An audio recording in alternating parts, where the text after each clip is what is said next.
You have bad teeth when you bite your tongue instead of biting back. And when he said that, it was, wow, yes, everything fell into place. And of course, your communication is essential. It's when you hold the words back. Words are energy, and when you try to control the energy and hold it back, it doesn't just go away. It will turn into something different.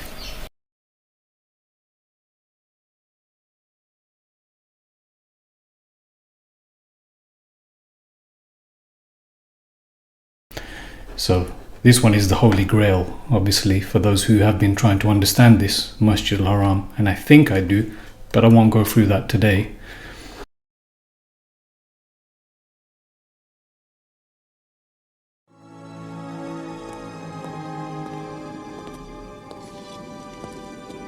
This certainly is the cup of the King of Kings.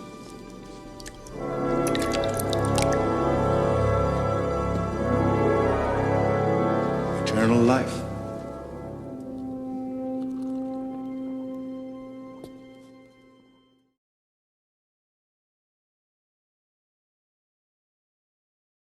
Because these mountain ranges are extensive and they go on for miles, and it's just basalt pillars rising up out of the ocean.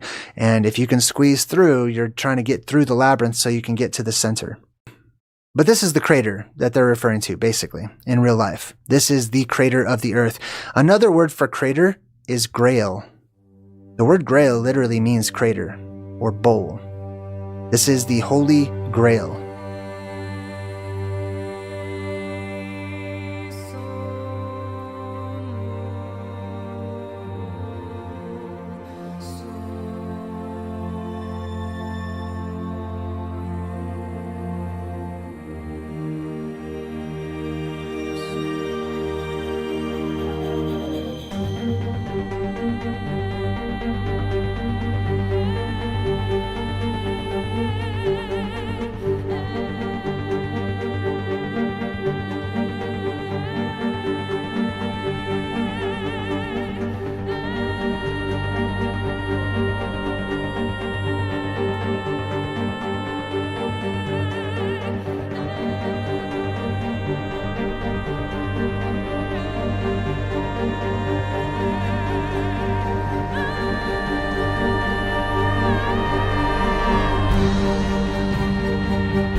So much to talk about.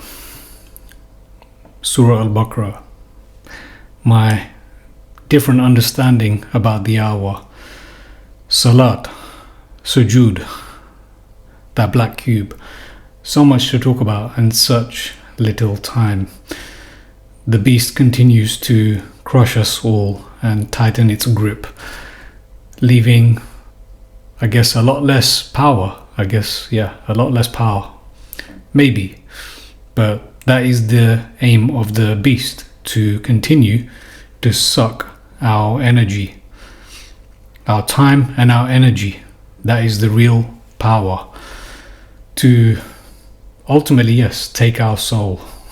That is the aim, that is the name of the game.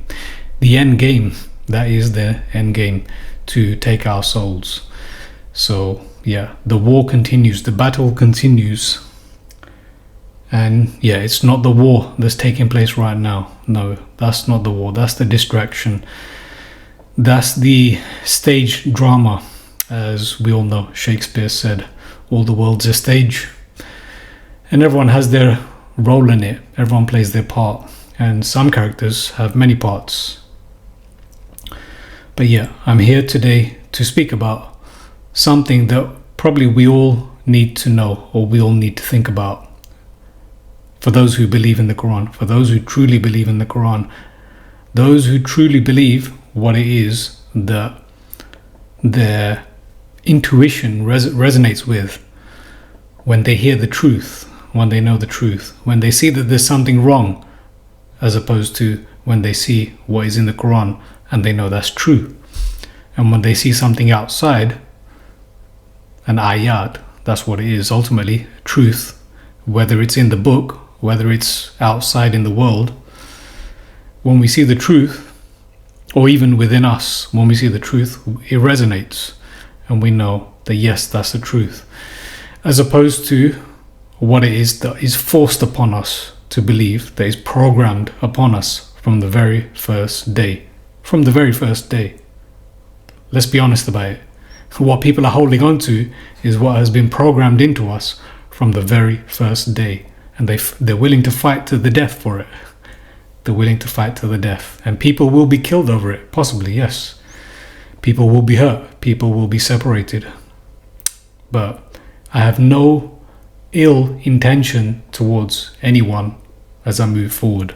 This is not for the masses. This is not for the majority. But anyway, moving forward for the minority. So I'm going to begin by reading from Brother Sam Guerin's translation of this verse here in Surah Al-Baqarah. I've studied Surah Al-Baqarah one more time in great detail. I've got a document which I'm not going to go through today. Hopefully on another occasion soon I can read through all the verses of Surah Al-Baqarah using my notes to illuminate what needs to be illuminated. Because as we know, the tradition just has a completely different belief, programmed belief. But looking at Brother Sam Guerin's translation here, Surah Al-Baqarah verse 2158. So he says, As-Safa and Al-Marwah are among the tokens of God. Now I would say immediately, so if I look at this Arabic here, so I'm going to take you slowly as well. Inna as-Safa wal-Marwata min sha'airillah. فمن هج البيت أو اعتمر فلا جناح عليه أن يطوف بهما ومن تطوع خيرا فإن الله شاكر عليم. So he says that these two, whatever these are, indeed, Allah says, indeed, indeed, this is like an emphasis. Inna Safa wal Marwata.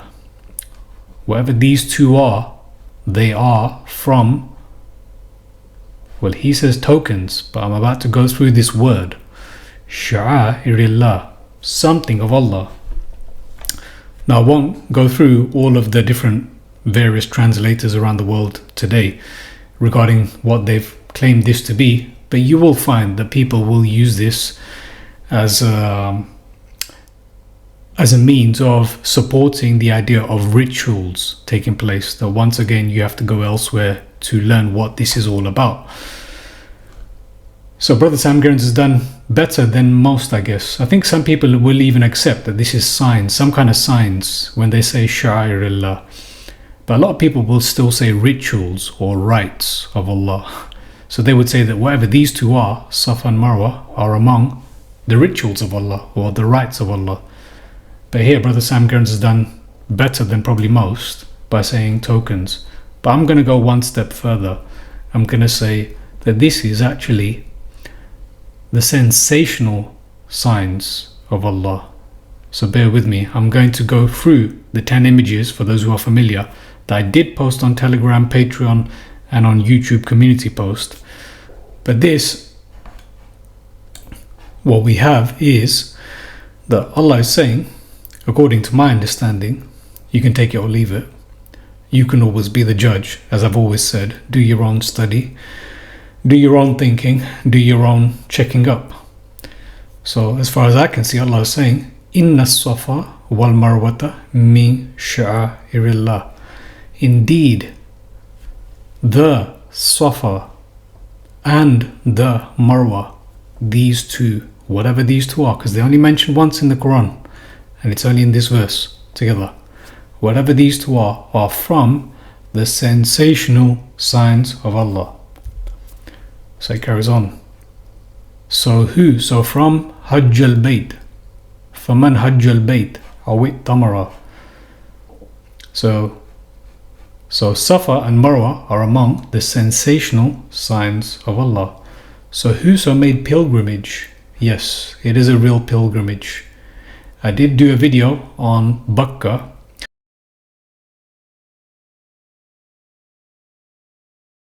Maybe sujood really actually is simply about showing some kind of validation, but to say that it is this to that, yeah, that's a double reason why people question it, because they know about the serious question marks. If you haven't seen the video on the channel about this, if you haven't already seen the serious question marks about that, which ultimately the reason why people aren't hating is because it's in conflict with the clear guidance in the Quran. It's calling people to do shirk. People are facing this thing, but yet we're told that Allah says repeatedly that turn east or west. It's not about a face direction. We're told that Qibla is something, when actually when you read the verses, Qibla isn't what we're told it is. And same thing with sujood. People are insisting still today, and they'll try to get them through making them feel guilty. These people are arrogant, they don't want to bow down to their Lord, they don't want to prostrate anyway. So that's why we're back here today, because this is an ongoing thing.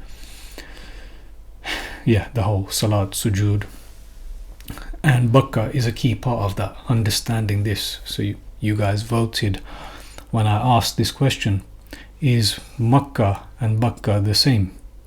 Is Kaaba in Makkah and Bakka? So if you think about that, that in itself is very strange as well.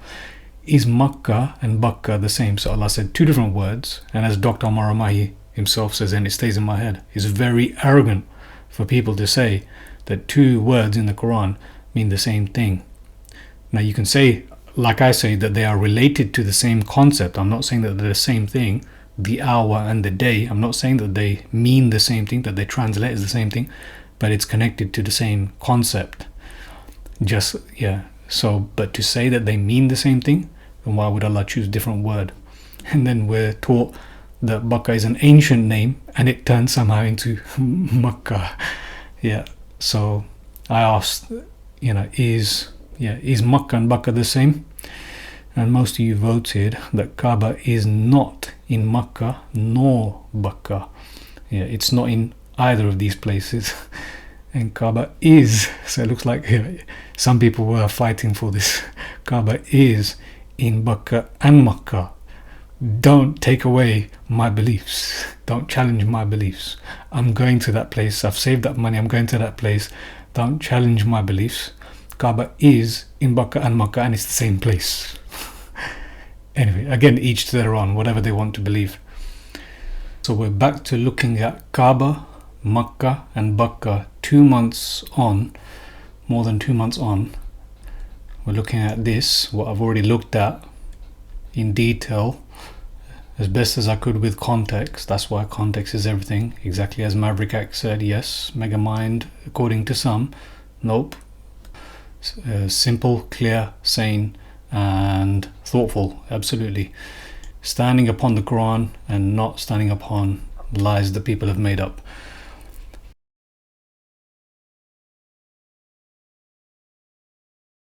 And I was swayed at the time that Bait is not a real house. So everything that's in that Bakka video still remains to be the case, because I did a contextual reading of that word Bakka within that surah, so it's fine. But I never did a full study on Bait. And I've studied all of this. I've studied all this.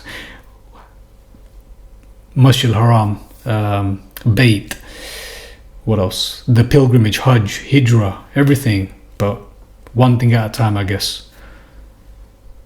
So that's why I'm confident in what I'm about to say. I've looked at the big picture regarding a lot of these things. So whoso made a pilgrimage, awit tamara. Faman hajjal bayta awit tamara. It's not that who made a major ritual or a minor ritual, as the tradition would have you believe. It's not that. It doesn't exist. In fact, it just cannot be even applied when translating the text. Never does Allah say, whoever does the major journey or the minor journey, the major ritual or the minor ritual. No. None of these are rituals. None of them. And everything that is connected to what we've been taught regarding rituals, when you dig into these words, you'll find that yes, they've played with these words and turned them into something paganistic. But again, for those who've been following the work, this will be of no surprise to them. But for those who want to know what this is, I want to know. Do you want to know?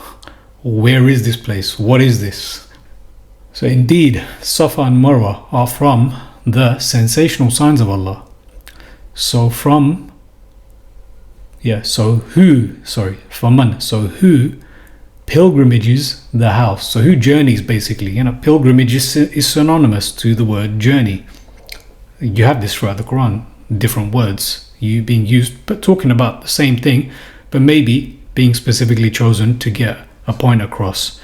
In this case, this is a pilgrimage, as a pilgrim would do. A pilgrim would make a sacred journey, and that's what this is. We are looking to become these pilgrims to make this sacred journey, whether in this lifetime or in the hereafter.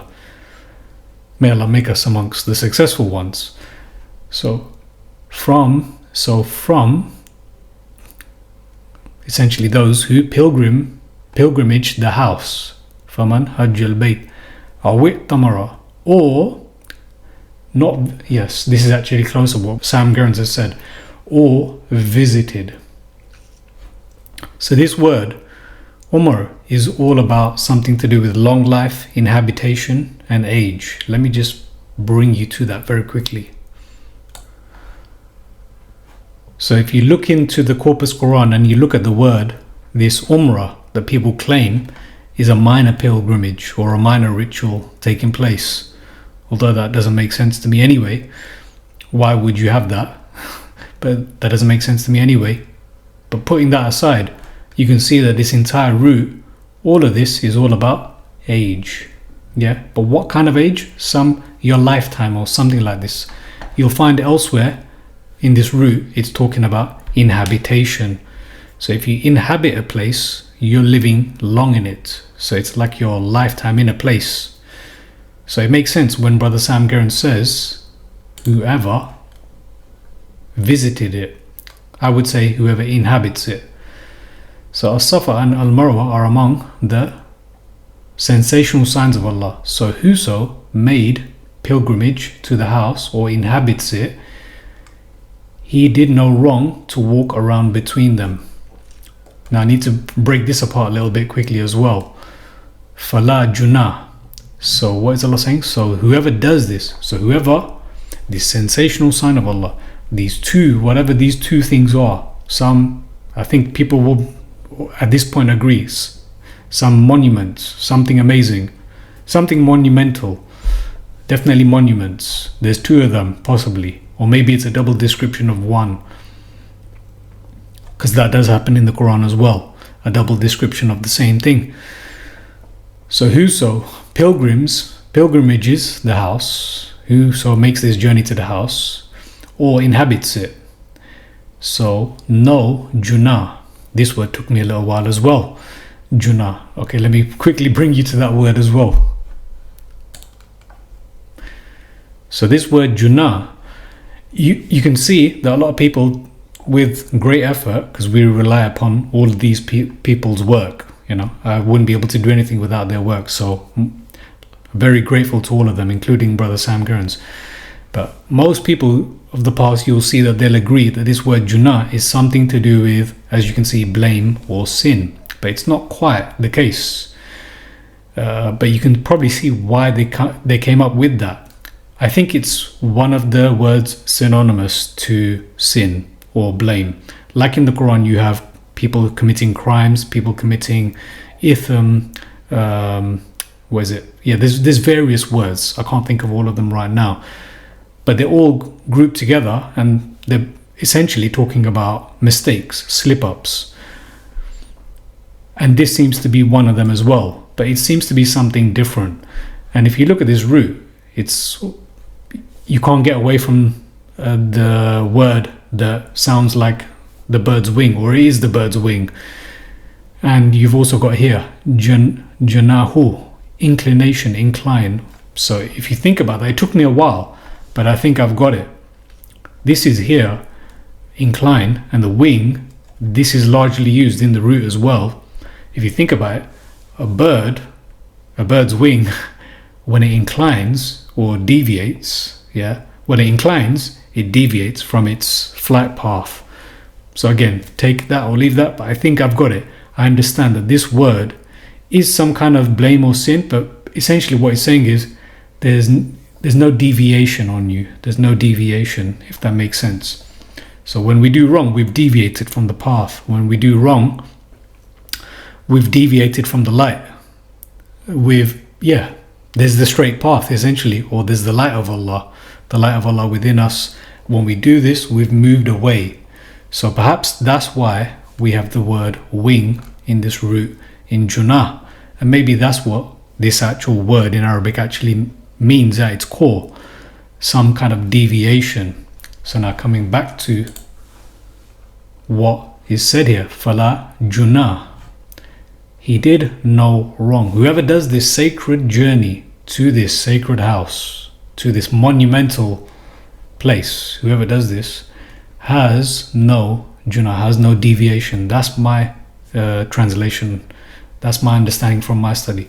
This person has no deviation upon him.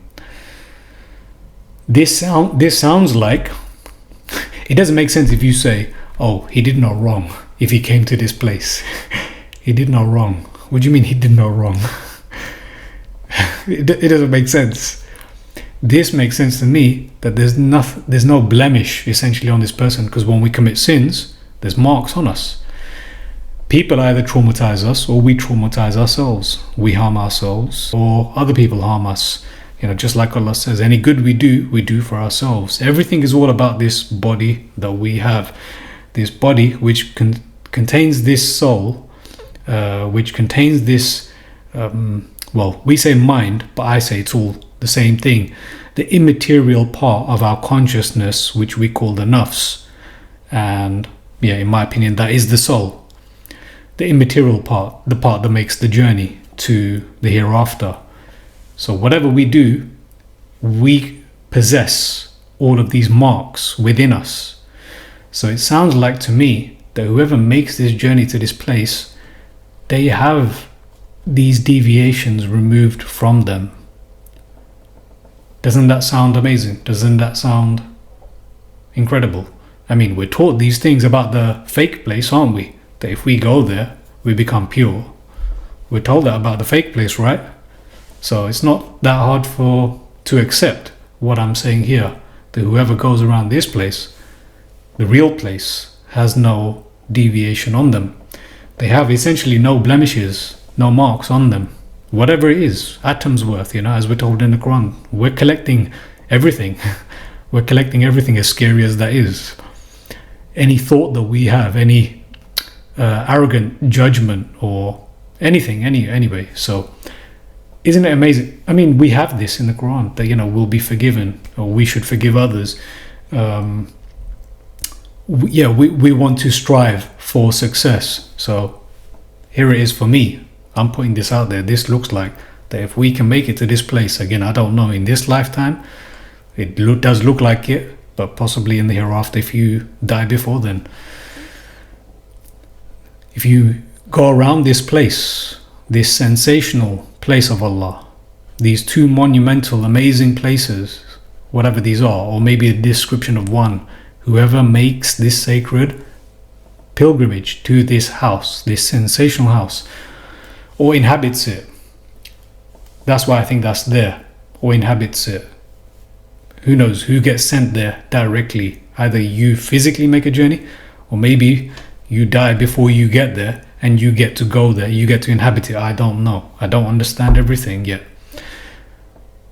We're all working this out together, I guess. And maybe you can add your thoughts in the comment section. So whoever makes it here to this place or inhabits it, so no blemish, essentially, no deviation upon him. Now this bit Brother Sam Gerrans was not quite accurate with. No disrespect to him. Love the brother, love his work, I depend on it. But he says, أَن يَطَّوَّفَ بِهِمَا. Right, sorry, Allah says that, but he says he does no wrong to walk around between them. Not that good. Because either you're doing one or the other. You're walking around it or you're walking between them. If it is two to begin with. You're walking around it or you're walking between it. You can't have both. Allah saying, the person who circulates, yes, it is a circumambulation. أَيَّطَّوَّفَ بِهِمَا. Whoever circulates around these, by these both. Yeah, whoever circulates. So it should be, he has no blemish that walks around them. And whoso does good voluntarily, Allah is grateful and knowing. Now, this last bit, I'm still not sure about this bit either. And whoso does good voluntarily, Allah is grateful and knowing. That bit is right. Allah is grateful and all-knowing. فَإِنَّ اللَّهَ شَاكِرٌ عَلِيمٌ. But this bit, and from وَمَنْ تَطَوَّعَ خَيْرًا فَإِنَّ اللَّهَ. Now this bit, I looked into this root as well, تَطَوَّعَ, and it seems to be something about وَمَنْ تَطَوَّعَ. So if I show you here, this word تَطَوَّعَ, at its roots is, you'll find obey, like أَطِيعُ اللَّهِ وَأَطِيعُ الرَّسُولِ. So I'm not sure if this is accurate, and whoso does good voluntarily. Yeah, who does good voluntarily. You've got volunteer here, but it seems to be that whoso enlists this good. Whoso, yeah, so it's obviously referring to whoever makes this sacred journey. So, and from those that recruit or enlist on this journey, essentially, that's what it looks like to me. Whoever volunteers this good, that's what Allah seems to be referring to. Whoever volunteers this good, وَمَنْ تَطَوَّعَ خَيْرًا فَإِنَّ اللَّهَ شَاكِرٌ عَلِيمٌ. So whoever volunteers, enlists on this good sacred journey, so indeed Allah is grateful, shakir, grateful, all-knowing. Okay, so that's the verse, somewhat picked apart. I'm just going to read through Brother Sam Gerrans' commentary here. As-Safa and Al-Marwah occur only once each in the text, which fact makes them vulnerable to specious interpretation. So again, that's for those who want that in simple terms.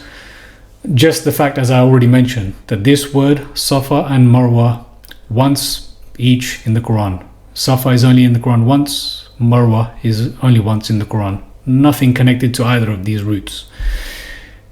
Just the fact that that is the way it is in the Quran makes them vulnerable to this parallel religion that we are familiar with. For example, for those who follow Dr. Omar Amahi, the book that he wrote over the last a few years ago during this infamous decade that we're in the middle of. This parallel religion, because that's what it is. This other religion that we've been raised with, this complete blinded paradigm using the Quran, but a complete a religion based on in opposition to the Quran, essentially. As hard as it is to say that.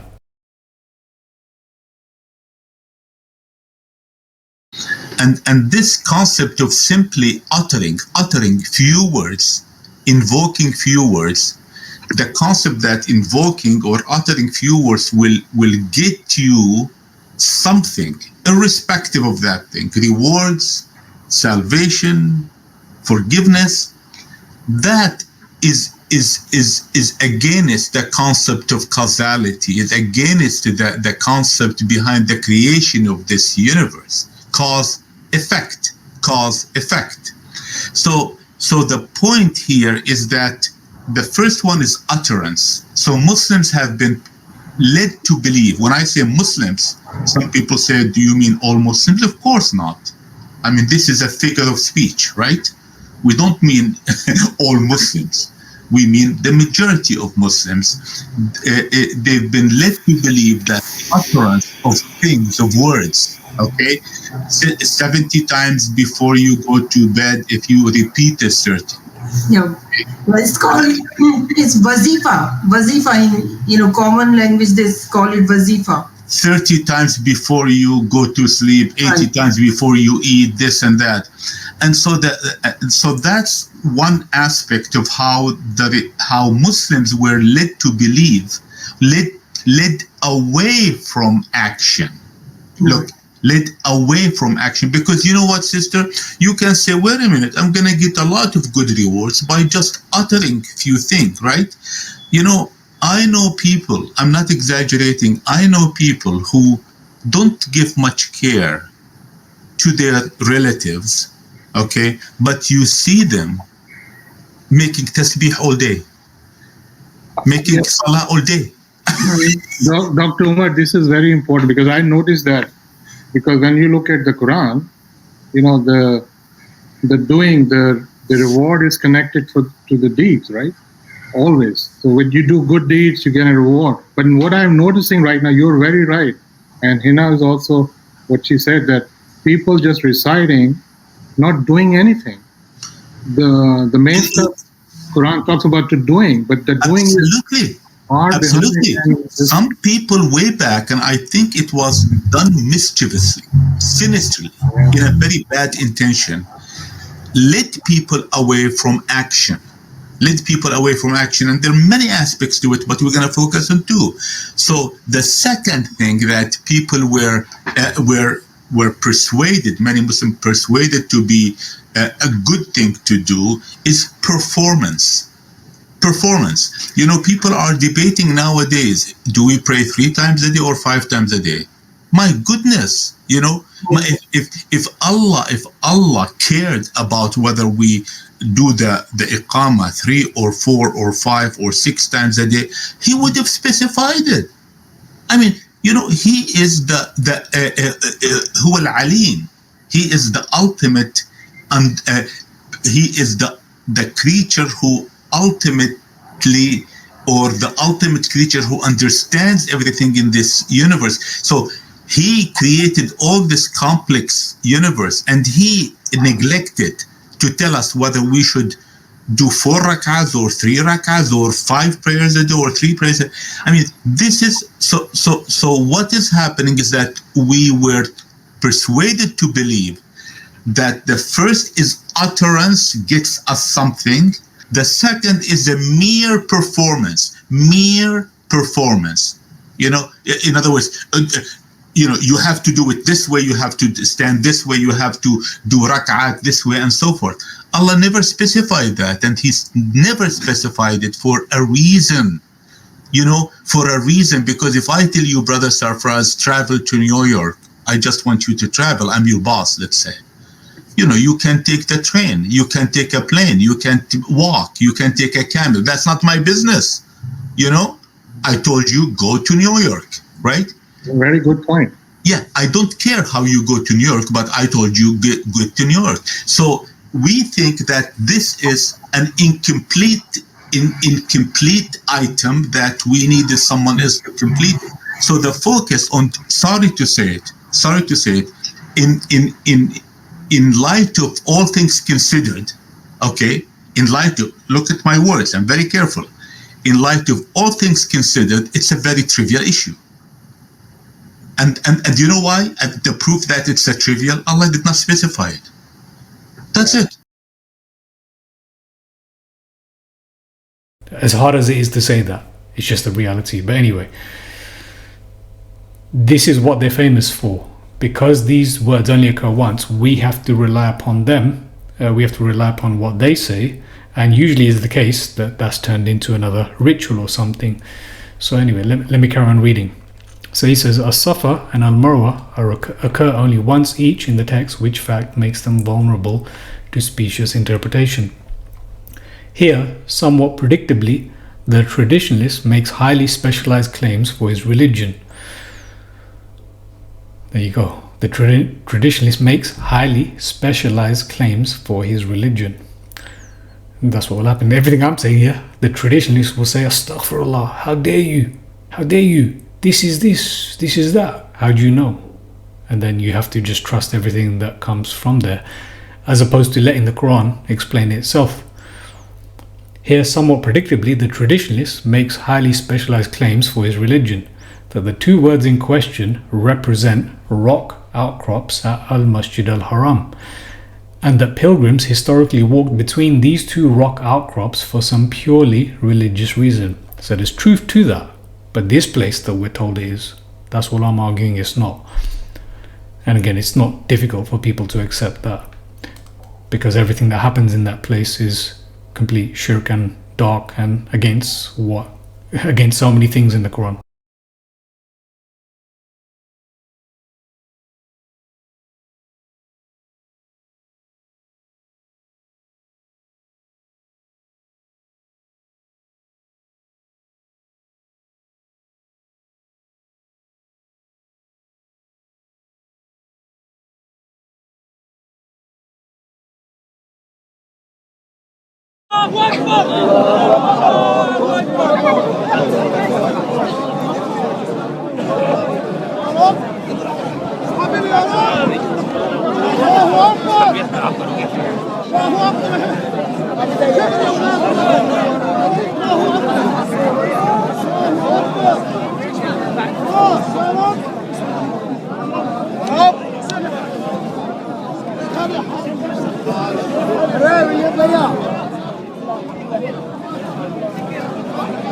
There are people out there that think Islam is a religion of Satanism because of these things.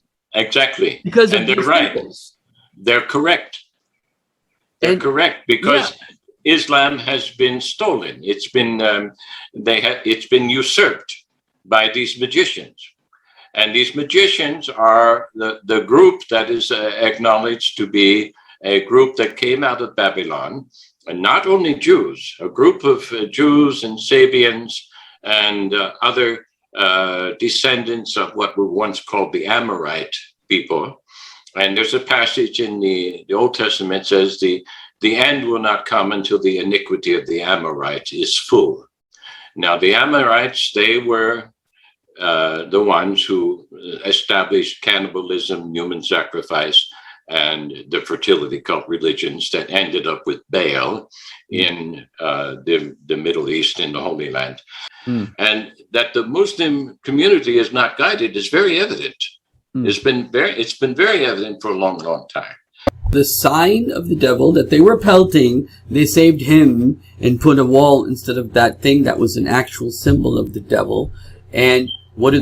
They put the stake, the obelisk on Arafah, to humiliate and deceive the Ummah. And what is the Ummah? The Ummah is asleep. The Ummah doesn't care. The Ummah is like whatever. And we will reap the consequences of that. This shape was not done by the Prophet. No. Not at all. This was not done Not at by. all. This is a later invention that they did. This is All these people who talk about bid'ah this and bid'ah that, and this is an innovation, that's an this is innovation. bid'ah. This is the biggest innovation, that you take the black stone, take whatever little pieces are left of the black rock, and then give it the shape, the strangest shape that you get. Even when I saw it, I was like, why? It's like, I didn't think of it in the way because I didn't understand. But now that I think of it, it's like, why would you do that? Why would you give the black shape this shape? And so it's a woman's vulva. So they have put the male and the female principle together, and Muslims are circumambulating the ancient pagan ritual. That's what they're doing. And they've been doing it for 1,000 years or more. Because this thing, and they're working along with the curse. So they elevated the curse. Look at that. Look at this. This is a woman's vulva. That's what it is. That's what it is. Okay. Don't tell me otherwise. It was purposely done this way. No one in their right mind would do this unless they were doing something wicked and something to pervert the actual ritual meaning. All right. That would then break off the connection with Allah subhanahu wa ta'ala. And when they see Muslims walking around the Jewish cube and bowing and kissing a woman's vulva, you see, and killing each other just about for the privilege, you see, stampeding each other, because that's what they do in their stupidity, you see, in their pious stupidity. That's what it is. Christians look at this, other people look at this, the informed Hindu looks at this and says, yeah, whoa, that's the mother goddess's vulva. That's what it is. Why are they doing? Oh, well, they are pretty stupid, aren't they? And this is idolatry. That's what it is. All right. I'm sorry, ladies and gentlemen, if this is the first time you're hearing this. May Allah have mercy on us and mercy on you, and may Allah allow you to be truly enlightened as to the status of the Ummah in the present day, because the curse has not been lifted. That's why there is fitna. That is why brother is killing brother, and sister is informing on sister, and children are running away from the religion, because there is no connection with Allah subhanahu wa ta'ala. Right. You've all Makkah seen has been made into this place of hedonism. Yes, that's what it is. There's more shopping malls there than there. I mean, it's like, yeah, that's what it is. Seriously, it's just become a marketplace. That's what it is. Everything's about price and market and everything like that. So this is the verse of the Quran, Dr. Umar, that I wanted to show you. What Allah does it say? says, "Tad'una Balan." Do you call upon Baal, the god named Baal? And I want you to relate this back to the situation in Makkah. أَتَدْعُونَ بَالًا وَتَذَرُونَ الْأَحْسَنَ الْخَالِقِينَ. And you leave the best of the one who is the best of the creators. So you worship Baal, and this is in Surah Al-Safat, which is interesting because this particular surah talks about jinns. Yeah. Okay? And it talks about the role of you can say the dark forces. Yes. And so it's very interesting because Surah Al-Yasin is the heart of Quran, and you got Surah Al-Safat that's basically talking about many of these aspects of the occults, right? And so it's saying, okay, this is the one way, the heart of the Quran, and then this is the occult, and so أَتَدْعُونَ بَالًا, do you call upon Baal, the god Baal, وَتَذَرُونَ أَحْسَنَ الْخَالِقِينَ.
I mean, who knows? Maybe all this Trump, Epstein, Q, maybe all that is a distraction from the real truth. And the real truth is what we're on and who made this.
He said, stop lying about Allah with your man-made hadith books.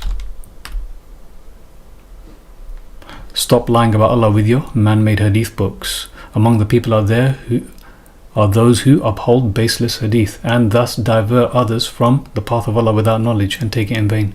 These have incurred a shameful retribution. It was quite a long list that he gave, and it really was quite... I'll just read it. Islam is not based upon a religion, correct. Islam is not based upon sectarianism, correct. Islam is not based upon empty rituals, correct. Islam is not based upon wasting money on Hajj and Umrah ritual, correct. Islam is not based upon man-made hadith books, correct. Islam is not based upon following man-made Sharia laws, correct. Islam is not based upon superstitions, dogmas, correct. Islam is not based upon idol worship, correct. Islam is not based upon prophet messenger worship, correct. Islam is not based upon saints, clerks, mullahs, imams worship, correct. Islam is not based upon grave worship, correct. Islam is not based upon ego worship. Islam is not based upon committing jihad for political or sectarian reasons, correct. Islam is not based upon torturing oneself and abandoning the enjoyments of life. This is the point. Who says that we can't enjoy life? It sounds sad, all of this, even what I'm saying this. Who says you can't enjoy life? In fact, if anything, you're probably more freer to enjoy life. A lot of what they've made haram, is actually not haram. Islam is not based upon torturing oneself and abandoning the enjoyments of life. Islam is not based upon applying blasphemy laws to suppress minorities. Islam is not based upon myths, illusions, absurdities, ignorance, blind imitation of others, assumption, conjecture, prejudice, whims, desires. Islam is not based upon regression and isolationism. Islam is not based upon extremism. Islam is not based upon radicalism. Islam is not based upon terrorism. Islam is not based upon racism. Islam is not based upon Arab culture. Islam is not based upon wearing beard and cap. These are the people who are defending it ultimately and have the most problem with whatever is being shared and said. Islam is not based upon wearing hijab, niqab, burqa. Again, I've got family members. I know this very well. I'm deep within these people, and it is something deeply within my heart as well. I feel it. I'm not attacking. I'm trying to correct myself. I'm trying to save you guys as well, whoever's willing to listen. Whoever's willing to listen, whilst we still can. Islam is not based upon superiority complex or inferiority complex. Islam is not based upon lavishing sectarian label mosques. I've spoken about this, these lavish mosques. Islam is not based upon committing suicide. Yeah, I won't go through everything, but you can see this person knows, he's studied the Quran. So I've got Muhammad Sharur here, Hassan al-Maliki. Those who need Arabs, these are two big name Arabs who will give you the truth. Just a little bit on them. This is Dr. Muhammad Sharur. These are doctors, these are intellectuals, these are people who have written books. These are people who know what they're speaking about. People will make mistakes, but they know what they're speaking about. The human, this is the main thing. We are following a religion that has turned this person into some other character completely. Whereas in the Quran, yes, completely human.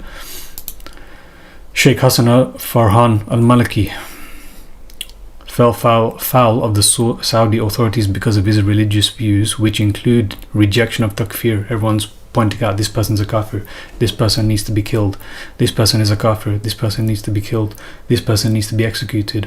This is the world that we live in today. Yeah, the takfir and the apostasy and the things that don't exist in the Quran.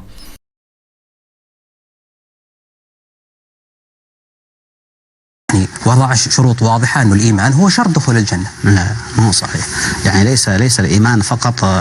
هذه ينبغي أول شيء وضح لي الفكرة بعدين دليل عليها عشان بس ما يصير أي ما يخص أن من هم أهل الجنة ومن هم أهل النار ينبغي أن تنطلق من آيات دستورية أو نقول مثل قوله عز وجل لا يكلف الله نفسا إلا وسعها وفطرة الناس التي فطر الناس عليها أو فطرة الله التي فطر الناس عليها. فعندما تجد عجوز عامية من سريلانكا في مزرعتها في كذا، ما علمت عن محمد ولا عن الإسلام ولا رأت منا إلا كل شر وتفجير واختلاف، كيف تريدها أن تفهم وتسلم وتقول أن محمد؟ فهنا الله لا يحاسبها إلا بالأخلاق العالمية. شيء الخلاق يعني الأشياء المستقرة، الظلم والكذب وكذا، ولا يضيع أجر من أحسن عمل، لأن الله ترى في الأخير رب العالمين ليس رب المسلمين، والقرآن ذكر العالمين. بس الله بس هنا لا أستكمل. العالمية، عالمية الإسلام وعالمية القرآن، لماذا يركزنا ذكر العالمين والنبي رحمة للعالمين والله رب العالمين؟ هذه اختطفها كما السياسيون، جاء بني أمية وغيرها، السلطات ولعنصريتها وجهلها وجهل فقهائها جعلوا الإسلام الله لنا والرسول لنا والقرآن لنا، مع أنه للجميع رحمة للجميع. من هنا الملحد الذي يختلف ملحد يعني هكذا متكبر لا يبحث وكذا وينكر يحب يسب الأديان، ورجل باحث جاد ومات قبل أن يجد الإجابات على الأسئلة ولم يؤذي أحدا ولا لا يختلفان، الله بصير بالعباد. يعني الآن الملحد الباحث ممكن أنه نروح الجنة ونلقاه؟ طبعا، ليش لا؟ ليش لا؟ إذا يعني أنت على كلامك الجنة موجود فيها مسلمين طبعا ويهود ونصارى وملحدين ممكن نلقى فيها، ولذلك أنا قلت الله يقول لا يكلف الله نفسا إلا وسعها. ترى تعمقت الأسئلة الإلحادية وكذا، وأجد شباب يأتوني أنا يمكن في قصور في جوانب العلمية والكونية وكذا، وإنما أركز لهم على المسائل الأخرى يعني من حيث إثبات الثوابت وإبقاء الأسئلة. نتكلم عن الثوابت، يعني الله تعالى يقول ومن يبتغي غير الإسلام دينا فلن يقبل منه. هي ماشي، إن الله لا يغفر أن يشرك به. يا سيدي هذا من علم. إيش معنى الكفر أصلا؟ من علم ثم جحد فهو الكافر. الآن الناس في اليابان وفي أمريكا وفي أوروبا لا نسميهم كفار، هؤلاء اسمهم الناس، تمام؟ لأن الكافر لابد أن يعلم أولا وليس أن يجهل، لا يعلم ثم يجحد أو يغطي، لأن الكفر معنيان في القرآن، إما جحود أو تغطية وصدوف عن الآيات. أما الذي يجهل ما تسميه كافر، هذا من الناس، وهذا تحت إرادة الله. أنا في ظني أن قد يكون الداخلين من الأمم أكثر من الداخلين في الجنة، أكثر من الداخلين من المسلمين. الذي غير المسلمين من في الجنة أكثر من المسلمين. قد يكون، أنا أقول قد، ترى احتمال. ليش؟ لأني أجد غايات القرآن. ما هي غاية القرآن؟ ما يعرفوها. غاية القرآن تقول التوحيد. لا غاية القرآن يعبدوه وحده لا شريك له. This is what this person is. Look, he dresses like this as well, so he knows. So those who need someone who looks like him and is Arab, I've said before that Islam is great and immense, and so it cannot all be compressed into just one sect. That's why I've said I wish I had the intellect of the Mu'tazilites, the heart of the Shia, the spirituality and the gnosis of the Sufis, the firmness of the Salafis, and the civil rights of the liberalists, because we recognize there is truth within all of these sects. But we have to recognize that the ultimate truth is the Quran, and that lots of falsehood has been created by these sects. This is oppression. This is pharaonic oppression. Political parties, groups upon groups that they can control. That's what this is, as opposed to following the Quran. So it's not saying that there isn't any good everywhere else. There is clearly good everywhere else. A lot of us have been through many of these journeys, and we recognize truth and goodness in lots of people. There are lots of people that are not immoral. There are lots of people that are not arrogant. We recognize this, but we have to wake up to the fact that we are still under a big spell. This is what happens to good people. The violations against Dr. Hassan Farhan al-Maliki, arbitrarily arrested since September 2017. The violations: they arrested his son for announcing his father's arrest, not allowing him to appoint a lawyer, solitary confinement, intimidation during the arrest, not allowing him to attend the funeral of his deceased son, procrastination in his trial and postponing court sessions more than 16 times, threatened with execution for expressing his opinion. We know how things are over there. We know what happens to good people who speak the truth. Bob Marley said, and yes, thank you sister if you are listening. Although I can't take everything that everyone shares with me, but yes, I do take whatever I can.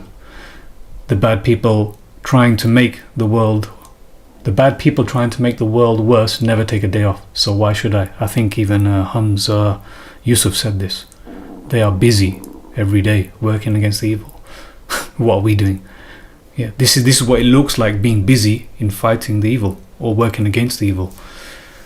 And that can come in many ways, but this is ultimately ways that good people do suffer. Good people do suffer, and that is life, isn't it? That is life. So here's your two Arabs, if you need. Here's Muhammad Sheikh here, Pakistani. But there's something for everyone here. He's in South Africa, I know that much. Both are students of Ahmad Didat. Ahmad Didat. Yeah, this is no joke. These are intellectuals, those who respect and love Ahmad Didat for what he did for the Quran. These two are big students, Muhammad Sheikh and Ayub Karim, if I remember correctly. Yeah, I recommend this. This is a very important video. This 30 minutes. Listen to this 30 minutes. Look at the comments as well. If you look at the comments in this video, you'll see why people do what it is they do, why they're rejecting this false religion of Islam, why they need to be saved and invited to not rejecting the Quran with it, because it has nothing to do with it. The Quran has nothing to do with this fake religion of Islam. You look at the comments. I recommend this. It's a very important lesson that he has to point out. There's a very good reason why. And he's come through the tradition. He's been deep in the tradition. He's learnt so much. And why has he come out of it? He's got a very good reason. Because people kill over falsehood. People do the worst things over falsehood. That's what it is. That is not in the Quran. Yeah. Look at the comments in this as well. You see from people why they're doing this. This is serious business. Serious business. It's no joke. It's not about, oh, just pointing out something wrong, you know, oh, you're wrong and I'm right. It's got nothing to do with that. We'd much rather be wrong. We'd much rather be wrong. What a nice world it would be to live in. I'm wrong, you guys are all right. Let's all live in peace. That would be much nicer. Much nicer. But this is about vigilance over our mind, our spirit, protecting ourselves in this time, which is rapidly, Allah knows best. Allah knows best.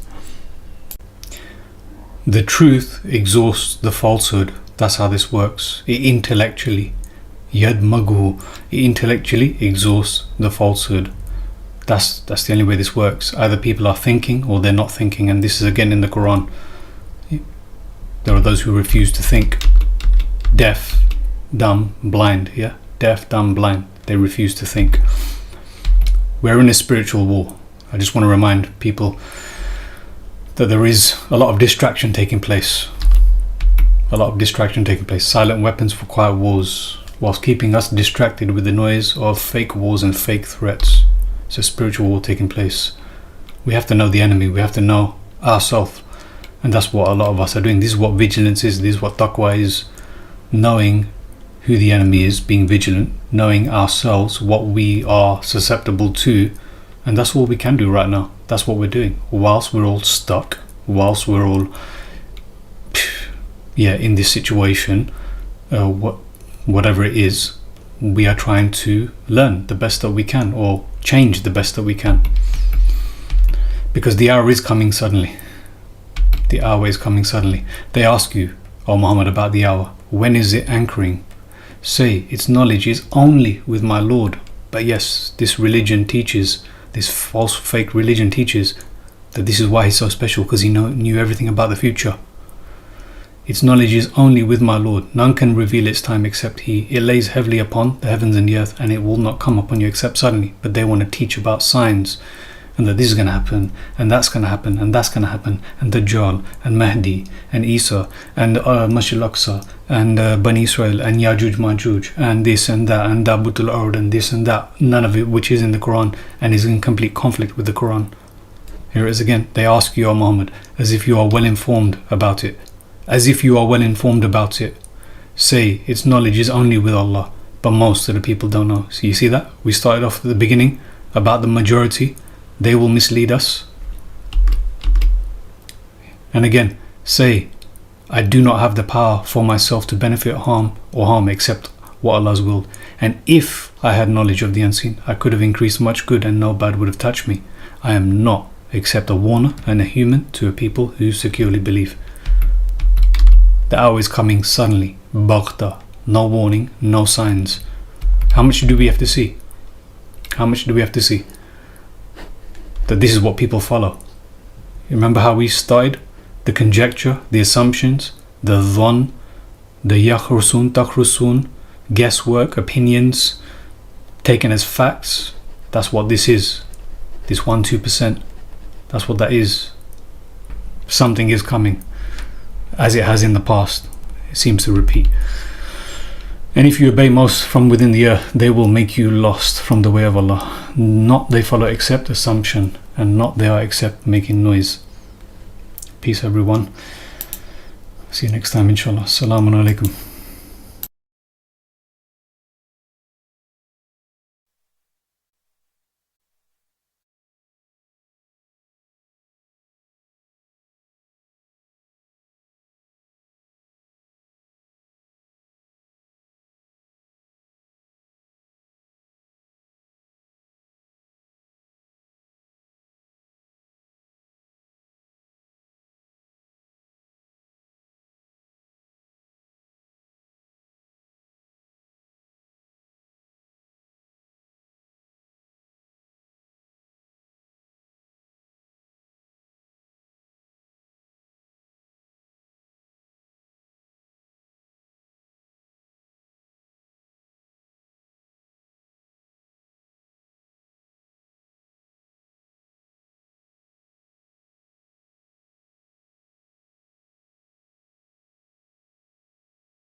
So there are 4 main massive energy loosh feeding systems on Earth right now that are literally specifically designed to feed off of your soul, which is your light body.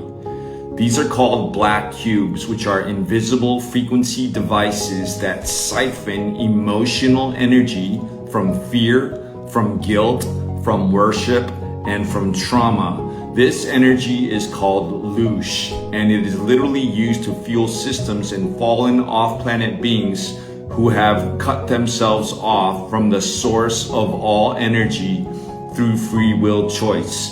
So the main black cubes are hidden underneath the Vatican, where loosh is harvested through guilt and confession, in Mecca through ritual worship around the Kaaba, in Manhattan through fear of money, debt, and failure, at CERN through scientific experiments that create artificial wormholes and pierce dimensional fabric. And so the more fear and disconnection that humanity feels, the more these power grids literally are empowered. But the truth will set us free, and awareness dissolves consent. We are not food, we are eternal source consciousness field. And so when we stop resonating with fear and guilt, we become unharvestable.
They did it. Come here, I'm sorry.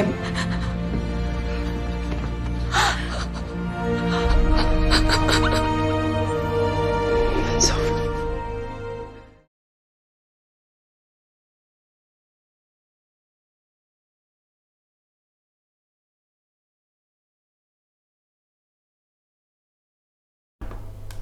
and that the one who accepts the Quran should do so. Yes, that's how they speak. If you accept the Quran, you have to accept also what we're telling you about this place. Yeah, just without thinking, just accept it. Yeah, everyone's been doing it for a long time. Our forefathers have been doing it. Generations have been doing it. This is what we've been taught. All of these institutions, Egypt, Medina, Makkah, all of these famous institutions, they all agree and say the same thing, and you have to accept it as well. And that the one who accepts the Quran should do likewise, and that he, the traditionalist, Allah's against the traditionalist, by the way, Allah's against the priests, Allah's against all the majority. I have to keep saying these things, but let me try and move forward. And that the one who accepts the Quran should do likewise, and that he, the traditionalist, knows how this should be done. So that's what they'll teach us. The Safa and Marwah have to be, there's a ritual that you have to carry out, and you have to do this like this at this time of year, or like this and this way and this many times, whatever it is. For those who want to know, I've been a number of times from young age. I know this place very well. I've been many times. So I'm not clueless about any of this. I'm well raised within the tradition, and I've got no animosity, no enmity to any of them. I love loads of them. This is just about the truth. We are at war. It's a war for our soul. Not the distraction they want us to be distracted on. And that the one who accepts the Quran should do likewise, and that he, the traditionalist, knows how this should be done. His claims are without foundation in the Quran. His claims there. This is the point. His claims are without foundation in the Quran, and can in no way be verified on the basis of its text. That's it. Job done. Whatever you're telling me, Allah's not going to hold me to account, or not agreeing or believing what you're saying, because it's not in the text.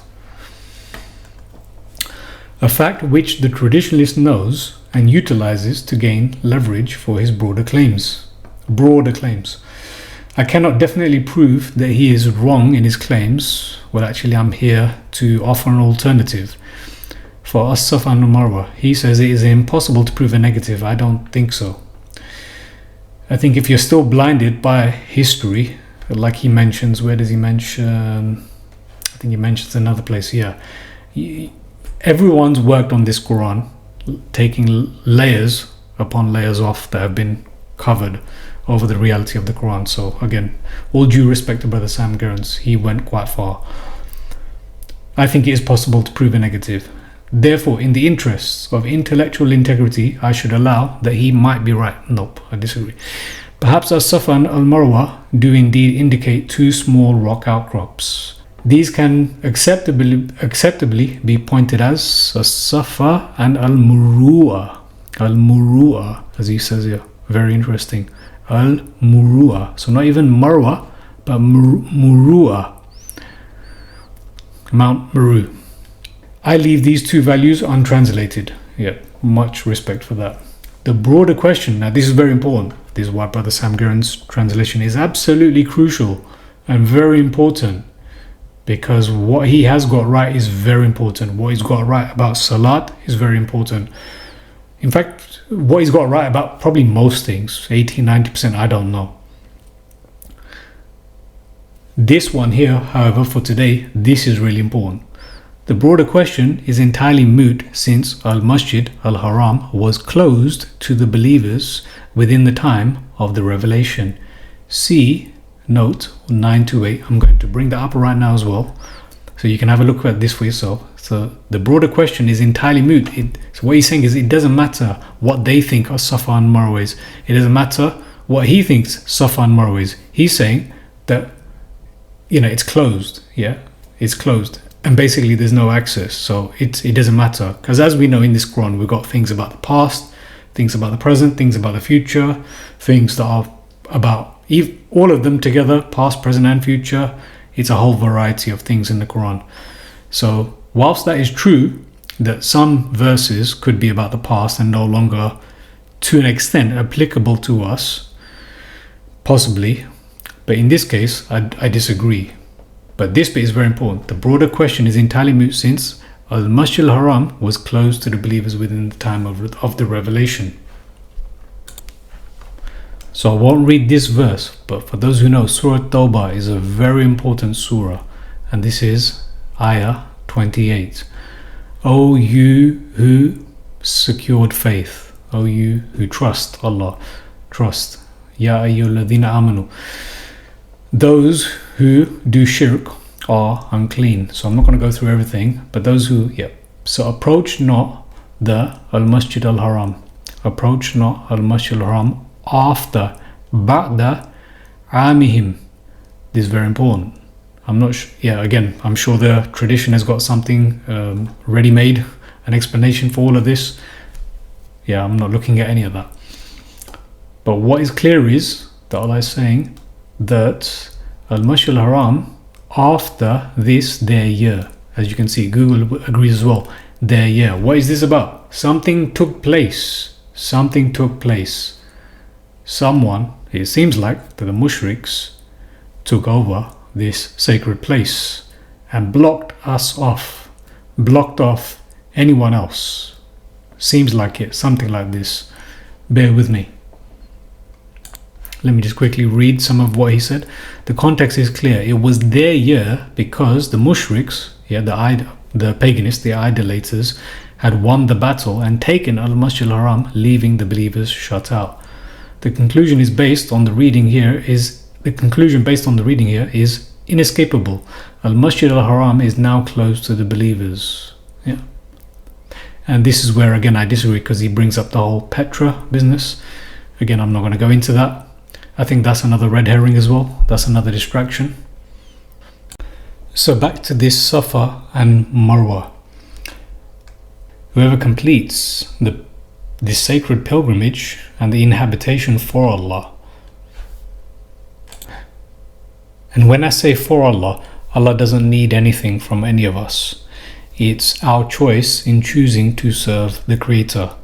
Fatiris samawati wal ard, Badi'us samawati wal ard, Rabbul Alameen, Ar-Rahman Ar-Rahim, the creator of the heavens and the earth, the originator, the source. That's what it is. It's choosing to serve the source. So Allah doesn't need anything from us. Allah's created all of jinn and ins but to serve. We have a freedom to choose what to serve. That's the choice. It's not where Allah says that everyone was created to serve Allah. There's this freedom to choose. La ikraha fid din. And that's why we have at the end of the Quran, Lakum dinukum waliya din. We have those who cover up the truth, essentially, the kafir, not disbelievers, the liars who cover up the truth. And we have the polar opposite, which is those who are not covering the truth, those who are upon the truth, not lying to themselves or to others. Those are the mu'min, those who know deep down inside that yes, the source, the creator exists, that there are these beings that work for the creator, the malaika, that there's been messengers in the past, that there's been books in the past, and that one day we're going to be judged. Those who know all of this from the unseen, they know deep down inside there's some kind of resonance, there's some kind of stored memory of something that we once knew, something that we affirmed once before, and that is being covered up now, that is being made to look like as if none of this is real to us now. It's that those people who know, not believe, who know deep down inside and are looking for what is this, they want to know, they want to serve, they want to stay devoted, they want to stay loyal, they want to serve, they want to do something, not continuously, mind-numbingly do what everyone else is doing, these rituals. Those who know that there's something greater, something more. They want to know, where is this place? Where can I go? What can I do? Those people, they make this sacred journey or inhabit this place for Allah, meaning in service for Allah. May Allah keep us as loyal servants from now to the very end. And now's the time, I must say, for whoever you are, now's the time. Now is always the time. Every day is a new opportunity. Every day is a new occasion, a new chance, a new possibility to go back to the best you, the best whoever you are, or whatever it is that you've been surrounded by, whatever it is that you've been in difficulty with. Now is the time. Now is always the time. And it's never too late. It's never too late. Not to become some fake, pious, holy person, but to become the best you in service to Allah. It's always very simple. Think good, do good, be good. But we're immersed in this world of abundant, confusing information. And the reason why I'm saying this, because yes, if this journey is real and it has to be made soon, and the hour does seem to be getting closer and closer, then yes, now is the time to stop, correct, remedy everything. Hence my doing this video. If I die, I want to make sure that I've stuck to the truth. If I die before this recording is finished, I want to make sure that I have stuck to the truth and shared the truth that was given to me. Okay, so this Sha'airillah, as I've said, is something sensational of Allah's, yeah, something sensational. So just a quick show of what you'll find in the Corpus Quran. As I've said, rites. Other people will even say rituals. This is in Surah 5. But you can see that there's symbols here. Elsewhere you'll see even hairs being mentioned. But it's clear that this is something to do with your sensations. So if you think of a poet, as it's got here clearly, that the Nabi, he doesn't know the future. Again, for those new listening, he doesn't know anything about his future, nor our future. No signs of the end of times. He clearly states this numerous times. Allah clearly states this, that he's not a poet. He's not mad. He's not majnoon. He's not a kahin. He's not a priest. Yeah, just like Allah told us to beware of the priests. Beware, don't follow the priests. So this word, Sha'airillah, if you look in the roots, it's all to do with perception, awareness, something. So if you think of poetry, which I'm about to go through those images that I posted, if you think of that, you'll understand that what is this place? Inna Safa wal Marwah min Sha'airillah. What is this place truly? It cannot be what they're telling us it is. Yeah, it's because I've been a number of times and I've had many people tell me the same thing, that yep, I felt the same when I went, man. I felt the same. Yep, didn't do nothing for me. I'll tell you honestly, when I went, yeah, I was awed by how big a deal everyone's making everything, but I never felt anything. Never. I felt the Creator in other things. I felt, amazing. This is from Allah. This is from the Creator. This is from the Source. This is from who created us, who created the heavens and earth. I felt that about other things, but that place and what's happening there, it never made any sense. And everyone just competing with each other. How many times they quickly went around that place? Okay, fine. Even the genuine ones who are trying to do better, regardless. Yeah, a lot of people will agree. Never done anything for them. In fact, quite the opposite, the feeling that they had about that place. So yes, this is something sensational. Something, as you can see here, poet. So the Nabi is not a kain, he's not majnoon, he's not a sha'ir. Just keep that in mind. So this is regarding Sha'airillah. And this is the verse where you have in Surah 2, Ayah 196, Al-Hajj wal-Umrata, and complete the pilgrimage. And as he's put here this time, so last time he said visited, and this time he says attendance, which is close, I understand, but I'm saying, and complete the pilgrimage and the inhabitation. That's what this is. And all of these, if you dig into them, what they've turned into rituals, you'll probably find that actually there's been some covering up of that as well. There's been some twisting and changing of those as well, again, which I'm not going to go into right now. For those who've seen on the channel, I think a lot of people were introduced to the channel when that first video was produced regarding fake Jerusalem, although it was using Tartarian understanding, but it still did the job. It did the job, that it was enough to see that there was enough question marks being raised about the reality of what they call Jerusalem today in fake Israel. For those who already know, history is a lie. All of these places that they claim is a lie. That's fake Israel, that's fake Jerusalem, fake Al-Aqsa. It took me a long time. Was it almost 2.5 years from the first day when I produced the fake Jerusalem video. It took me almost 2.5 years to finally crack Al-Aqsa and point out that yes, it's clearly not the Al-Aqsa that they're teaching us. So again, for those who already can see the holes in the entire narrative, it's enough to know that the Quran is the truth. It's enough to know that Allah is real. It's enough to know, that what matters is true. What doesn't matter is not true. That's just it. It depends on who you are listening and where you are in your journey. Very sad, very disheartening. But such is the reality of the world that we live in. This is part of the test. Who sticks to the truth? Who overcomes their programming and uses their heart to think? That's what the test seems to be.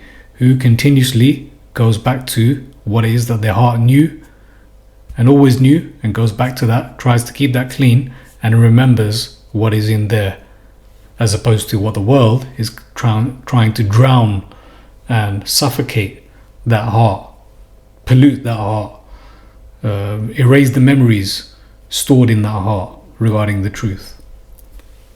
Because that's the game, that's the end game, to take your soul like that, to make you lose your memory essentially. So now you can probably understand why the amping up of these in our faces and in our houses and in our grocery stores and in our shops and everything. You can understand why the amping up of all that is wrong, all that is bad. You can understand why all of that is amped up to such an obscene level, because it's clear the game is to take your soul. But Allah is most forgiving, and Allah is always providing opportunities for change. The messengers were misguided. The messengers of the Quran were not angels. They weren't. They were there. They messed up. They made mistakes. They were misguided, and then they were guided. And when they messed up, they were tested hard. They were put through serious trials. So as I mentioned, all of these places that are sold to us today are all fabrications of the reality that once existed or still do exist somewhere in the world today, that is most likely being hidden from us. So I'll just bring up one more example. This Armageddon, which people are familiar with. Armageddon. So if you look at that, so they will try to tell you that it's a hill or it's a hill. So this is when it always, I'm bringing this up because if you look at Safa and Marwah, it's clearly like a smaller fabrication of the bigger reality. And this is what they do. If you look at this Armageddon, they say mountain or hill. No, it's a mountain, city or fortress. Whatever these are originally, they are way more fantastical. And everything that we seem to be we seem to be presented with today in this graveyard, in this big graveyard that we live in, that we're waking up to. It's a big graveyard. It's all a fabrication. It's all a hoax. They're all knockoffs. They're all designed to just suck your soul's energy, time, money, everything. That's all this is designed for. Everything that they sell as the fake Jerusalem. And what was definitely true is that Thomas Cook was the big benefactor of this fake Jerusalem, taking in lots of money. It's the same thing with all of these fake holy places. They're all propped up there to take your money, to take your time, to take your energy. And at the end of it all, none of it connects with anything in the Quran.